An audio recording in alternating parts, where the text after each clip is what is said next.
All right. Uh, I'm good. Probably spent half an hour here. It got probably 10 degrees warmer as I was sitting here. Clouds have changed a little bit. You probably noticed that.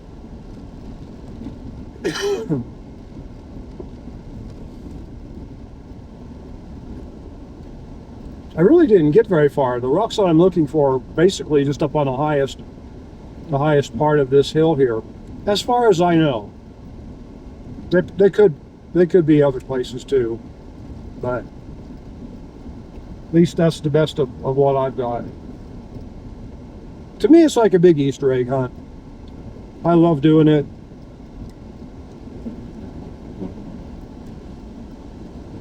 I'm certainly not making any money doing it, but it's interesting, you know. It's these cool things that I believe God has left for us to find, which makes me think of something that I was watching last night, and it was some people talking about Darwin's theory of evolution, which the left is manic about, right? They do not want to believe in God. They want to think that randomness created everything. The idea that randomness creates, to me, is fallacy. And the idea that randomness can actually affect a change for the better. I mean, if randomness can make a change, will it be for the better or not? And randomness is not energy. Randomness is the opposite of energy. Energy is a directed force. Randomness is like the vacuum that energy works in. And so it was interesting to hear some people talking about Darwin's theory. By the way, there's some really beautiful little purple flowers out here today. You may not be able to see them. I hope you can. They've got the rabbit brush, the yellow, is coming on really pretty right now for the fall.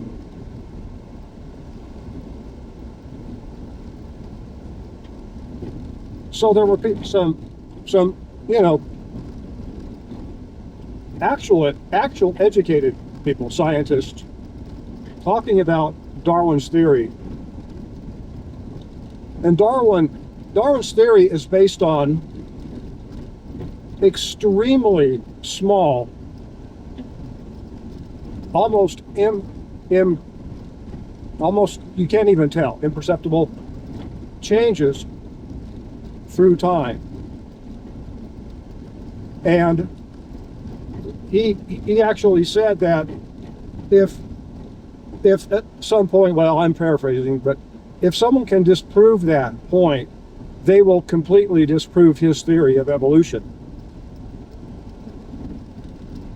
And so basically Darwin was saying that throughout time, and for a lack of a better word, randomness changed these beings that were here, or actually even started the beings that were here from a single cell organism up to the complicated, complex, probably multi-trillion, if not more, cells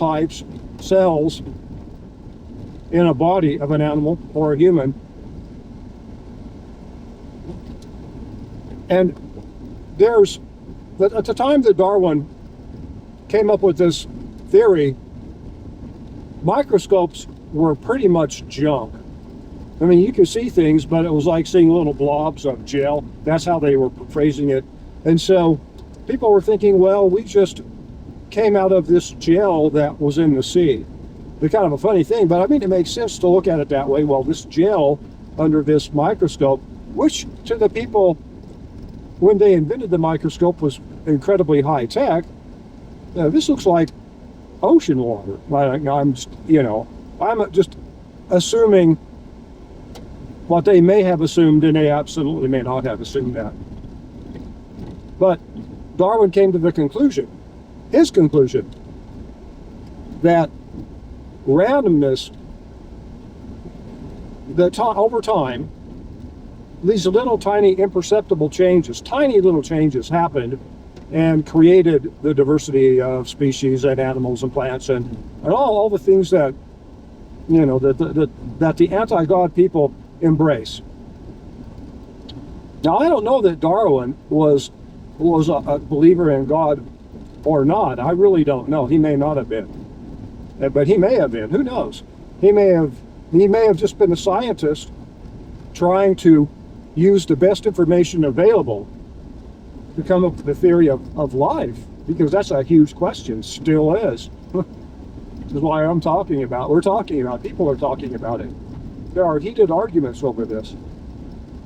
Wars have probably been started because of this kind of stuff. If you think about it,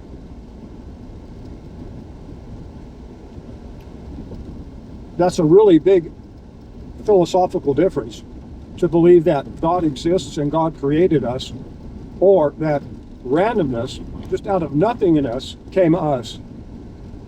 And of course, I believe God created us.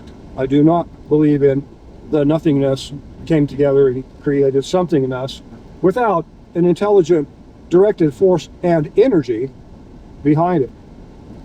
Anyway, not for that matter, right ahead.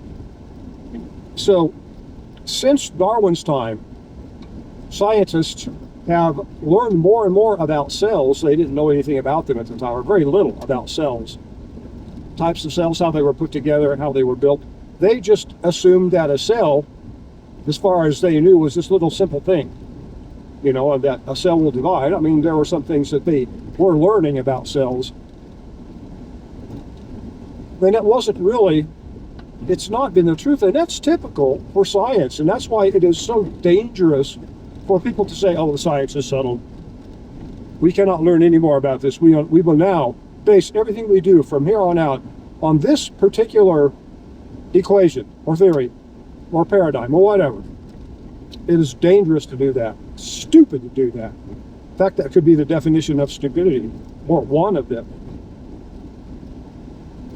For those people on the left who believe the science is settled about global warming, yeah, my ass. The science is settled about the flu, my ass. About vaccinations, yes, again, my posterior. My aching eyes. Right.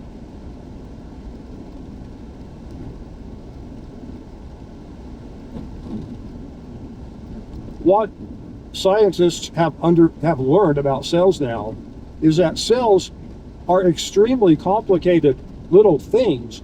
They are not this little simple thing that they appear to be. The only thing that they are, factually, is small. Smaller than us.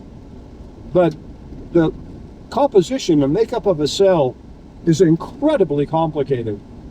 And they were talking about certain types of cells that are a great example of machinery, of like a machine, like an industrial machine. It has a motor, a conveyor belt, has energy input on one side, has a product output on the other side, takes in raw material and changes it to some point, some degree, conveys stuff from one end of this little factory to the other. That's basically what a cell can do. Not all of them are as complicated as others. Like everything else, there's it takes all kinds. We are now on County Road 32, and we are headed towards Colorado Mine. Headed roughly east. And how's this road? Looks pretty awful. Oh well. Get over on the side.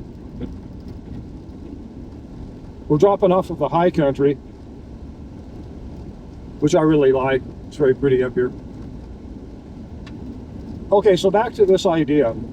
The idea is that the cell itself, just the makeup of the cell, is rather important. And that's an understatement, right? The makeup of a cell is important. But there is a point at which you can't simplify an organism any more than a certain point. Right? Kind of like you can't keep dividing numbers once you've hit a certain point. Well, you actually probably can keep dividing numbers. That's a really poor example. Maybe a better example is on a machine with several parts. You can take only so many things off of a machine before it will quit working. At some point, when you take one thing off of this machine, it will quit working. So let's say it's a coal conveying system, right? So you can take all the guards off that are protecting people, you know, the machinery from people that are walking around, and it may still work. You can disable the limit switches so that the machine will still work. But if you start pulling bearings out and motors out and so forth, boy, this road sucks. This is terrible.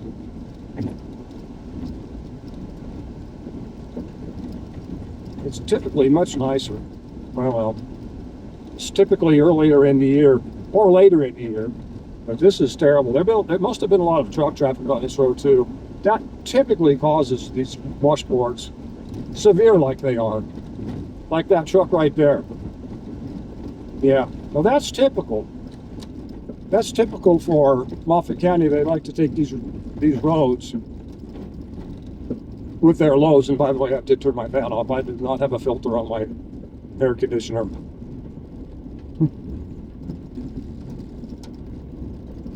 So that explains to me they're actually fixing roads. They're tearing the roads up a bit. I mean, that's just normal when a big truck's. I get it now. Yeah. And if my point wasn't driven home twice, I guess it's going to be driven home yet a third time. I can get dusted again. So back to this thought as we are in this dusty little area. Okay, I think I can. I'll wait one more. A little bit. Okay, there we go. Notice how the thunderstorms are popping up. They should definitely be doing that today. So, a cell is like a machine. It has parts, discrete components. It has discrete materials inside of it, and it does certain things unique to its own self so that it works and does things properly. And it might make a few things from something, you know, taking in something and using its machinery to turn it into something else. It may transport things intracellular or intercellular, like from one end of the cell to the other. Imagine the input of a factory and the output of a factory.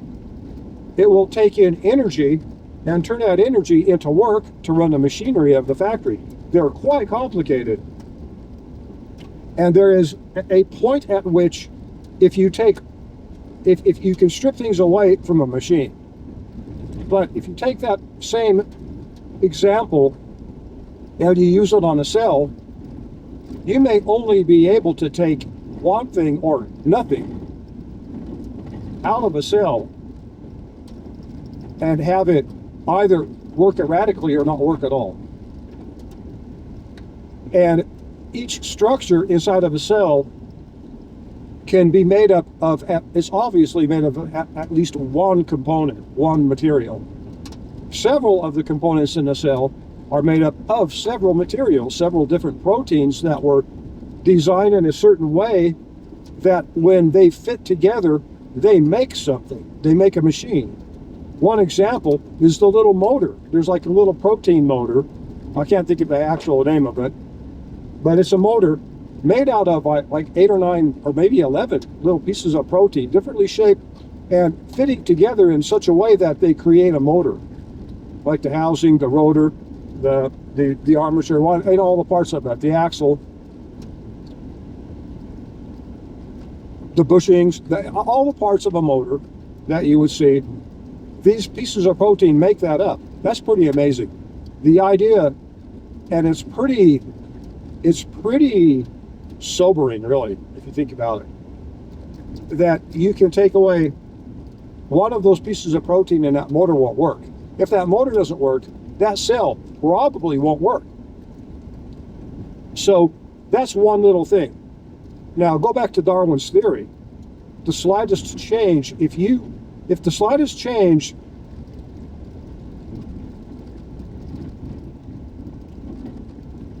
is the way that we develop, then if you look at the way cells are put together, the machinery of the cells, the slightest change in a cell can actually shut the cell down.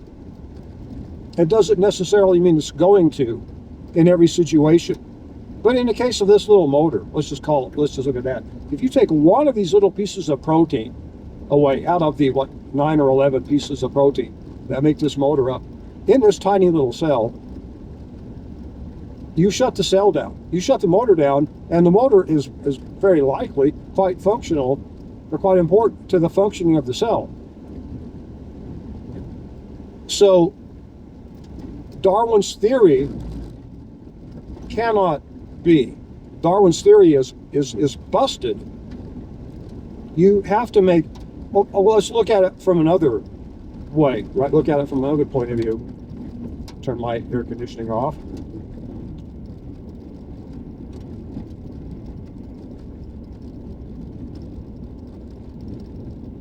For Darwin's theory to work, that motor would have to be made. Let's say these 11 pieces of protein have to be fabricated, but there are little minor changes. So it's going to be very difficult for one piece of that protein to be made over, let's say, 1,000 years, and then another piece is made over another 1,000 years, and say eventually all these pieces of protein are made, and then this motor is formed.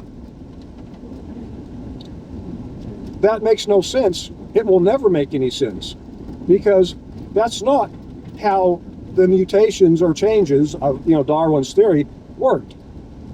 The changes that were made, these little individual changes, didn't disrupt this creature, this biological thing. It apparently, I mean, this is Darwin's theory. It added to it. It was an adaptation.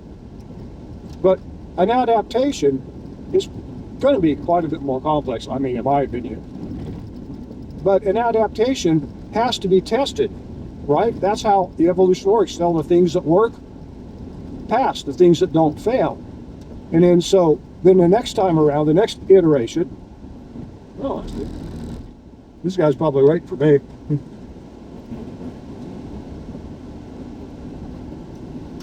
The next iteration of using Darwin's theory of this very, very slightest advancement might make something else. Well, that really can't work if you have to make, let's say, just in the case of this little motor, the cell has to make 10 or 11 advancements to create a motor. So the cell would have to know it was trying to create a motor, to be making these parts that become a motor. It's not randomly making a piece of protein that's floating around in this cell and then randomly making another piece of protein that just fits to that, and you know what I'm saying. So for the people out there, the left, who don't believe in God, who don't believe in intelligent design, this is very sobering.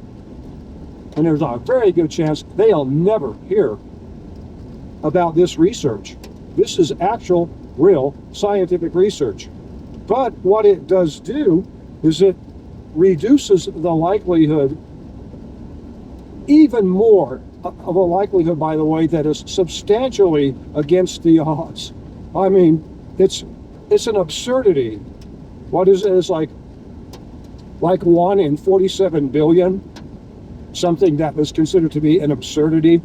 Like if you say, well, like if you ask a girl out and she says no, and you say, well, will you ever ask me out again? And she says, well, I may, in 1 and 470 billion times, I might ask you out after that many times that if you asked me out, or I might go out with you. And then that would be, so you say I've got a chance. That's the kind of absurdity that we're starting with. Add to that another level of absurdity, that a cell is building parts for a cell that it will be maybe 1,000,000 years from now. How can that be without a blueprint for these parts that the cell is building? So that's pretty sobering. I would suggest to the leftists, they may want to rethink their idea that they are the gods, and they may want to rethink their idea that God doesn't exist. However, they won't. They won't. One of the things we know about the leftists is that, I mean, it's a human quality. They're very stubborn.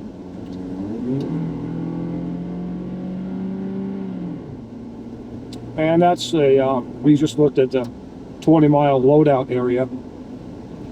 Train track terminates down here. And this particular track runs up into Craig. And I can turn the air conditioner down a little bit.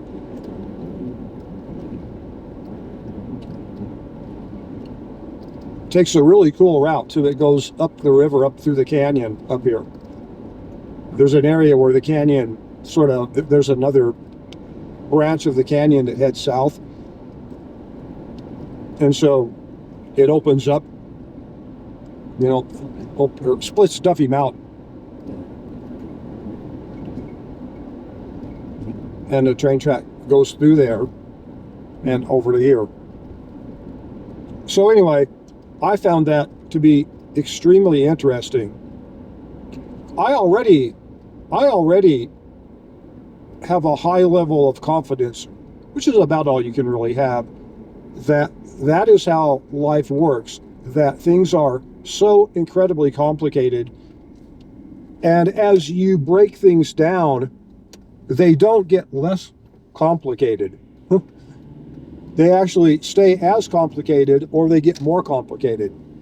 And I mean, when we build machinery, the way that we have developed things, that's not how it is. Like if we have a watch, we can take a watch apart and we can look at all the parts and we can understand that this one little part is simpler than the whole of the parts put together. But in life, in biology, I have high confidence that it doesn't work that way. And scientists are always finding that out. I can say, proving my theory that what I'm saying is probably true. But I obviously cannot say it's true. And I think scientists should always keep looking and searching for answers. So I don't believe the science is ever going to be settled, but I do believe that we should look at the facts that we can find and the evidence that we can find and make intelligent decisions based on that, which is what science does. But science always keeps open the avenue to change, to be updated when something new comes along that disproves the last theory. And I have a feeling that that's how, I don't know how much longer human beings are going to last on this earth. If the leftists have their way, we won't last much longer. They will save the earth from us humans by getting rid of us humans. That's their plan. But I think as long as people live, I think that's what we're going to find out as we learn. We will learn a little bit, but we will actually end up having more questions. And I kind of think it boils down to the fact that God created us with a brain that works for the environment that we're in and that allows us to reason the things that we need to reason to live our lives. And I have a sneaking suspicion that as human beings, we do not know everything. We do not have the capacity to know everything. and that we don't need to know everything. I do have some family members who would disagree with me about that, and that's fine. We all have our belief about how things work. This particular family member, who I'll just call Andy, we disagree somewhat on certain things, but we also agree on a lot of other things, and that's just kind of how it works. But we can find common ground. We can get along, and I'm sure at times we both think of each other as pretty stupid, you know, when I'm not agreeing with Andy, and when Andy's not agreeing with me. So just for anonymity, I'm not going to tell you whether Andy is a guy or a girl, to protect Andy from all the hate mail I get, or the hate messages I get on YouTube. Oh yeah, I got an email concerning my Laramie, the Snowy Range, from Laramie to Snowy Range Drive. I talked a lot about global warming, the hoax that it is, and I take a look at the statistics of the channel. I like to see how the YouTube's big foot is holding me down. They really are. They're clamping down on this channel. If you'd like to help me grow this channel, recommend me to other people. Like, subscribe, do all that stuff. Of course, if you're a leftist, you'll just complain and probably petition YouTube to shut me up. So if you're a leftist, go screw yourself. I have no interest in you watching my channel. I don't care. I don't care if you don't agree with me. It doesn't make one bit of difference to me.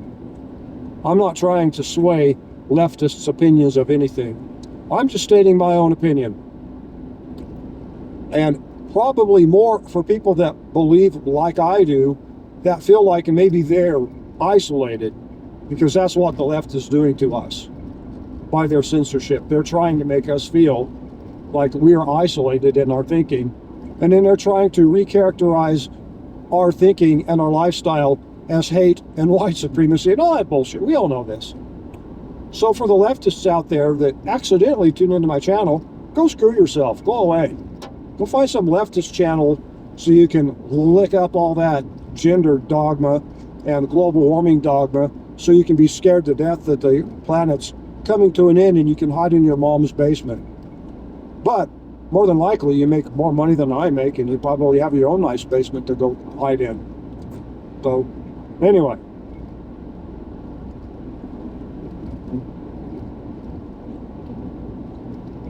So I had one detractor, and he was mad, calling me abject stupidity. They always like to do that too. There's no reasoning when it comes to the left. It's just they call you names. And then he did, I'll admit, and they typically do, throw in some vague, unformed reasoning, like talking points. Well, like the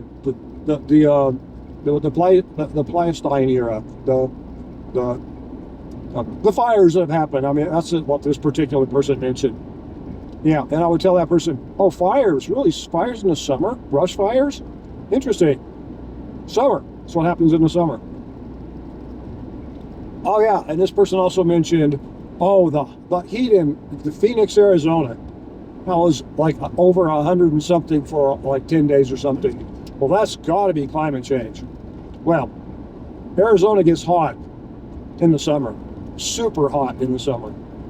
And on top of that, if temperatures are increasing in Arizona, you have to understand that NOAA has been putting temperature stations downtowns in these heat islands, knowing that they're going to create more heat, so that they can use that basically false information to pad their global warming lie, hoax, and bullshit.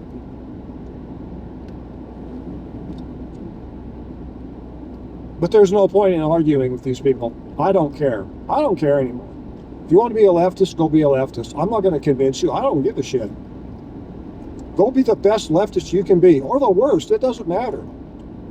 As far as I'm concerned, God gave you the right to believe whatever you wanted to believe. You may not think that. Again, I don't care.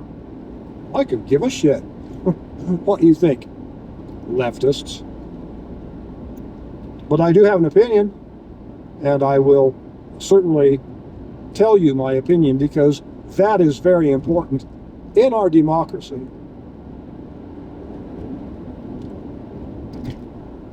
The Constitution was not written for the politicians. The Constitution was written for the people. And by the way, Governor of New Mexico, the Constitution cannot be set aside at your whim. And by the way, talk about that for a second. Do you know what I'm talking about? You know what I'm talking about? That's a ZZ Top, LaGrange version of, you know what I'm talking about. That little shack outside of LaGrange. The New Mexico governor, she's saying she's going to make her city safer by outlawing guns for 30 days. She's not allowing people that have the constitutional right and that do legally carry weapons for their own protection or for whatever. You can carry a weapon for whatever the hell you want to carry it for if it's within a constitutional, legal framework. If you're doing crimes with it, that's illegal. You're going to get busted. Oh yeah, look, the colors are changing here. Very beautiful. This place is going to become gorgeous in the next couple of weeks. This governor is saying somehow by keeping citizens, law-abiding citizens, from carrying guns in Albuquerque and the county, that she's going to make the county safer.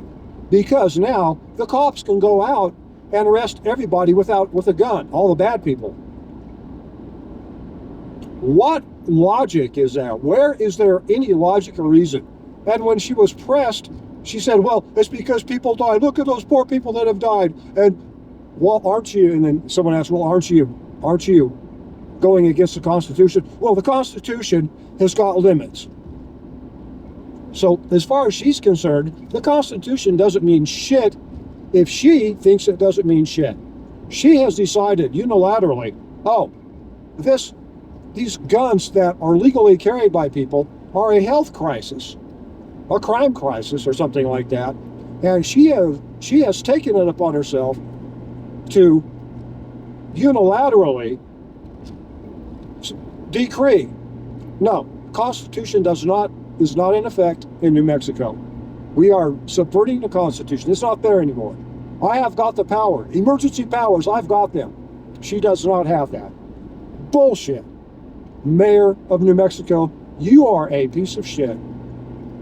Good God. Good God, y'all. That would be from War. Edwin Starr, I think. Good God, y'all.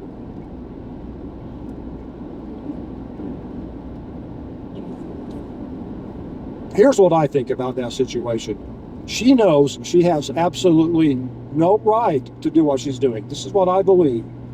But I think she's hoping, and she's probably networking with her, in cahoots with the rest of her Democrat, allies, including Colorado's governor, Arizona's, fakey governor, who stole the election, quite obviously, who's now maybe finally going to get her ass kicked.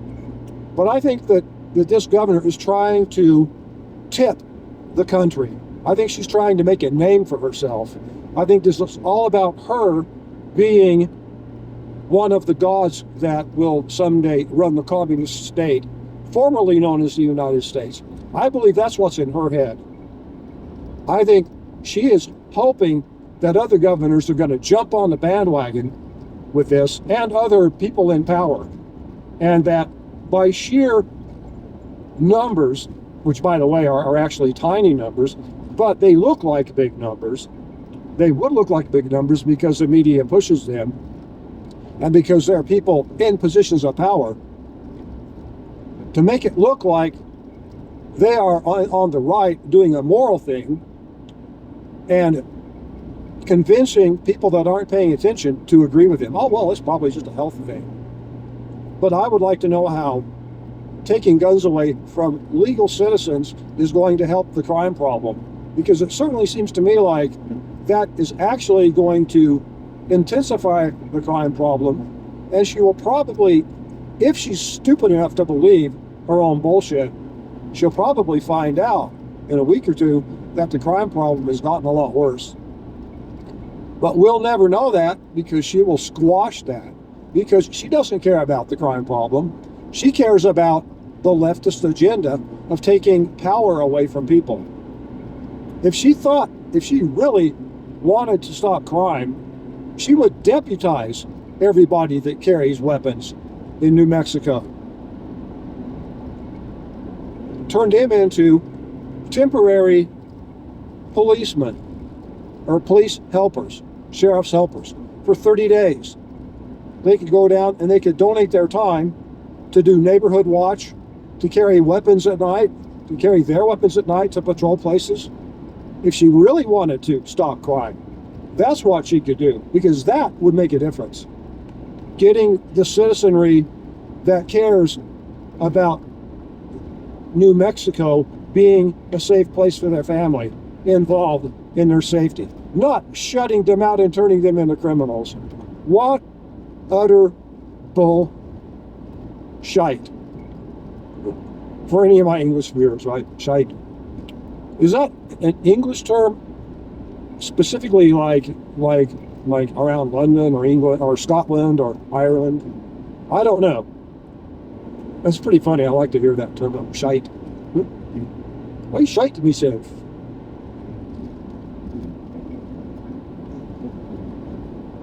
So that's what I think. She's just trying to start a movement. She's trying to further the erosion of our Constitution. I think that's her real motive. I think that attacking the Second Amendment is her Trojan horse. I mean, obviously she wants the Second Amendment to go away, but she wants to be able to claim powers that she doesn't have. And that's really, I think, at the heart of this. If they can claim emergency powers, which I've seen this on the app formerly known as Twitter, it's true. If you can claim emergency powers, everything's going to be an emergency from here on out. If you can shut the Constitution down by claiming emergency powers, more specifically, yeah, that's not a slippery slope, that's a cliff. We go from a free country right directly into communist slaves of the country. I guess I better speed up some. I'm going a little bit of the speed limit. There we go.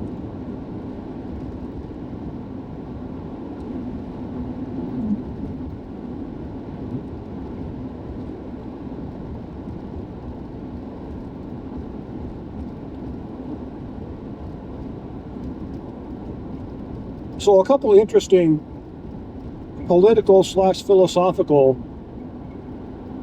things happening right now. I mean, all these things are intertwined with the climate hoax, because the left is all in. In fact, the left is driving the climate hoax right now, which is something I talk about a lot. Oh, I wanted to finish the thought about the people griping about the video that I'd made where I was talking about the climate hoax driving from Laramie to the Snowy Range Road.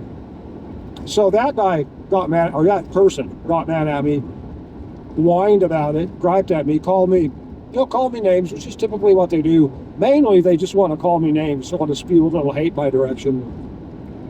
Okay, fine, I don't care.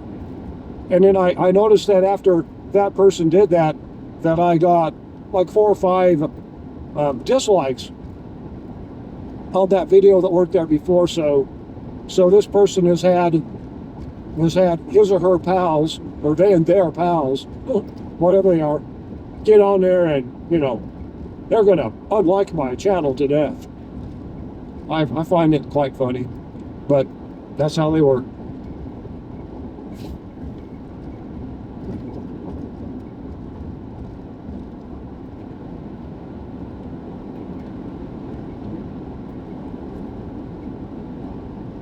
Looks to me like I have a Ford pickup behind me pulling a trailer in an all-fired hurry. The trailer that he's pulling looks like a portable kitchen. So he's probably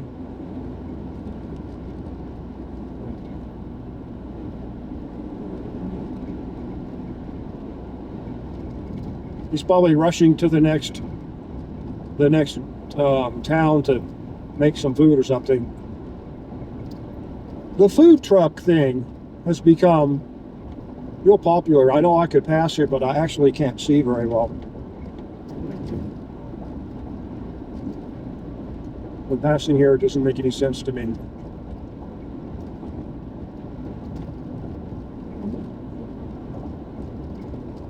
Sometimes my narration is just like this. It's like I'm a juggler and I'll throw a bunch of balls up in the air and then they just hang up there. I don't ever get back to them. So I apologize in advance for that. Let's see, can I do this?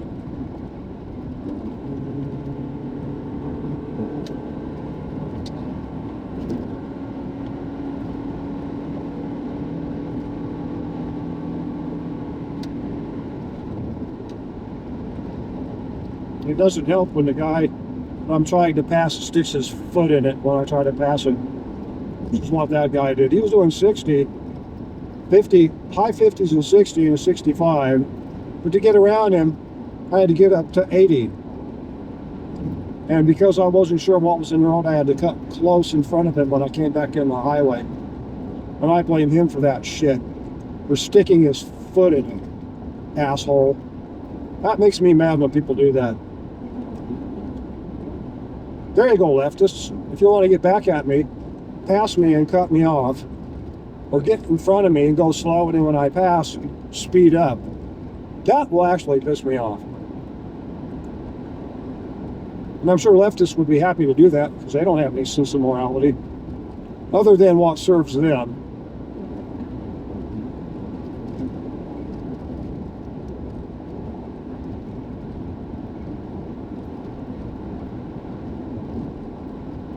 So I did that, so our restaurant trailer truck combo to get around that.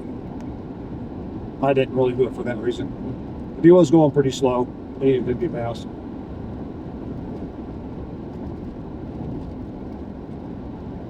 Anyway, we're heading into Meeker. For those of you that don't know,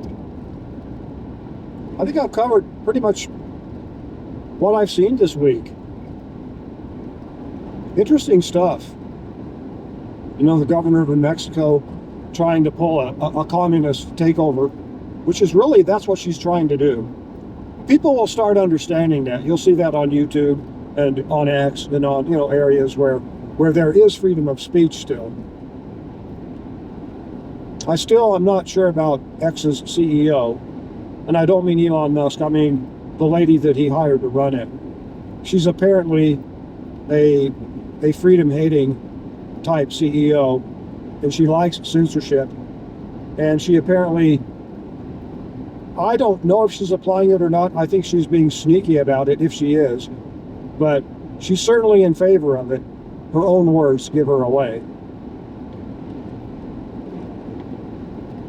So I wonder why Elon hired her. But,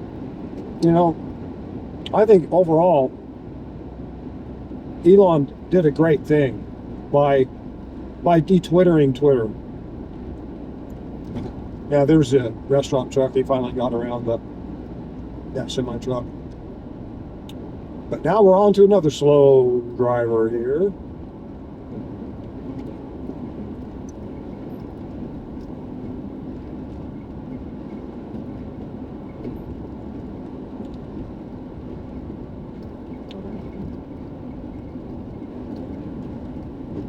And the issue with Darwin's, the theory of his theory. The interesting thing about that, the takeaway about that is, if you could present that evidence to Darwin, he said when he was alive that he would change. He would drop his theory. Now, that's pretty huge. It's incredibly huge. That's why I think that particular bit of information is going to get pushed probably already been pushed down.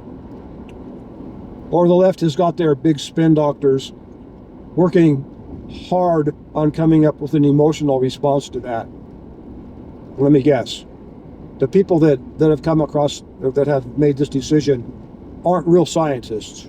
There's an argument for them, but they aren't. The people, maybe they're real scientists, but they're white supremacists. Maybe so. Maybe C. Well, maybe, they're not white. Maybe they're different races and different sexes, but they're still white supremacists because they came up with a conclusion that we don't agree with. And it goes downhill from there, I think. But I think those are their top responses to that particular issue. And obviously, the climate change, the world boiling thing. Not happening. Didn't happen. The fires, all the big panic that the global hoaxers have been pushing so hard, which is why I'm pushing back. Believe me, I don't want to instigate political talk, but people need to respond to what the left is doing. They need to let their voices be heard, so other people will know that not everyone believes that bullshit. They have, I think, jumped the shark this year. I get the feeling that the tide has turned against them. In a big way, in fact. The evidence of that, I believe, is in the way that they are treating Donald Trump.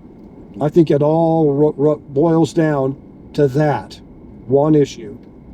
If they were confident that they had a grip on this world, they wouldn't be trying to frame Donald Trump and turn our country, of course, into a third world banana republic type thing. Where actually, the banana republics probably have got more honor in their systems than we do at this point. I don't know. People really parked horribly here today.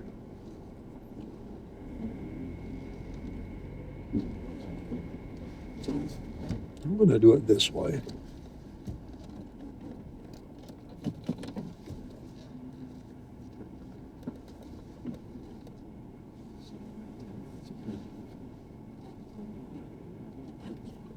There we go.